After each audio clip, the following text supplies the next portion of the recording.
America అంటేనే అవకాశాల గని. ప్రపంచవ్యాప్తంగా ఉన్న మేధావులు అక్కడ స్థిరపడి ఆ దేశాన్ని అగ్రరాజ్యంగా నిలబెడుతున్నారు. ముఖ్యంగా టెక్సాస్ లోని ఫ్రిస్కో నగరం భారతీయ ఐటీ నిపుణులకు మినీ ఇండియా లాంటిది.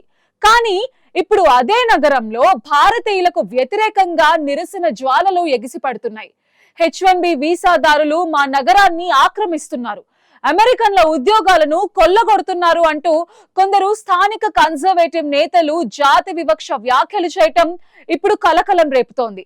కౌన్సిల్ సమావేశం సాక్షిగా భారతీయుల జనాభా పెరుగుదలపై వారు చేసిన వ్యాఖ్యలు ఇండో అమెరికన్లను తీవ్రంగా గాయపరిచాయి.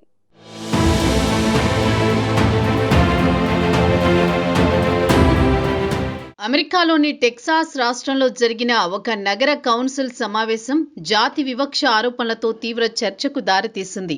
భారతీయులు, ముఖ్యంగా H1B వీసాలతో అక్కడ స్థిరపడిన ఇండో అమెరికన్లను ఉద్దేశించి చేసిన వ్యాఖ్యలు కలకలం రేపాయి.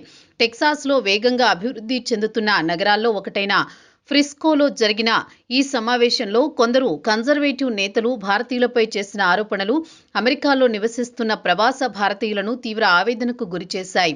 ఈ ఘటన ఫిబ్రవరి 3న చోటు చేసుకోగా ఆ తర్వాత స్థానిక పత్రికలు, సోషల్ మీడియా వేదికల్లో ఈ అంశం విస్తృతంగా చర్చకు దారితీసింది. ఫ్రిస్కో నగరంలో భారతీయుల సంఖ్య వేగంగా పెరుగుతోందన్న అంశాన్ని కేంద్రంగా చేసుకుని ఈ కౌన్సిల్ సమావేశం వేడెక్కింది. ఈ సమావేశంలో మాట్లాడేందుకు రావాలని సోషల్ మీడియా కన్జర్వేటివ్ ఇన్ఫ్లుయెన్సర్లు కైలీ కాంబెల్, మార్క్ పలాసియానోలు ముందుగానే పిలుపునిచ్చినట్టు తెలుస్తోంది. వారి పిలుపుతో సమావేశానికి హాజరైన కొందరు వ్యక్తులు అమెరికా జాతీయతను ప్రతిబింబించే టోపీలు, మాస్కులు ధరించి వచ్చారు. వారు H1B వీసాలకు వ్యతిరేకంగా, అలాగే భారతీయుల ఉనికిపై అసహనం వ్యక్తం చేస్తూ నినాదాలు చేశారు. దీంతో సమావేశం క్రమంగా ఉద్రిక్త వాతావరణంలోకి వెళ్ళింది.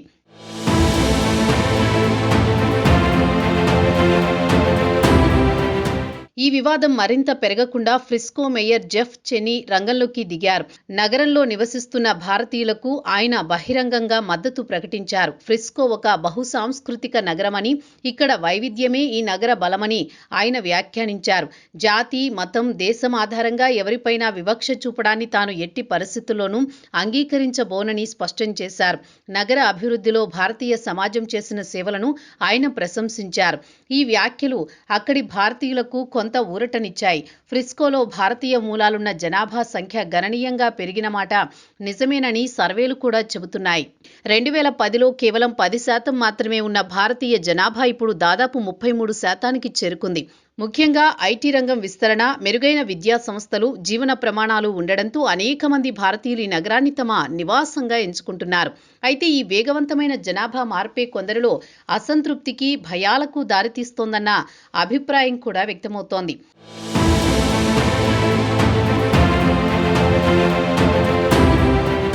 అమెరికా వలస విధానాలు, H1B వీసాలపై చర్చ కొత్తది కాదు.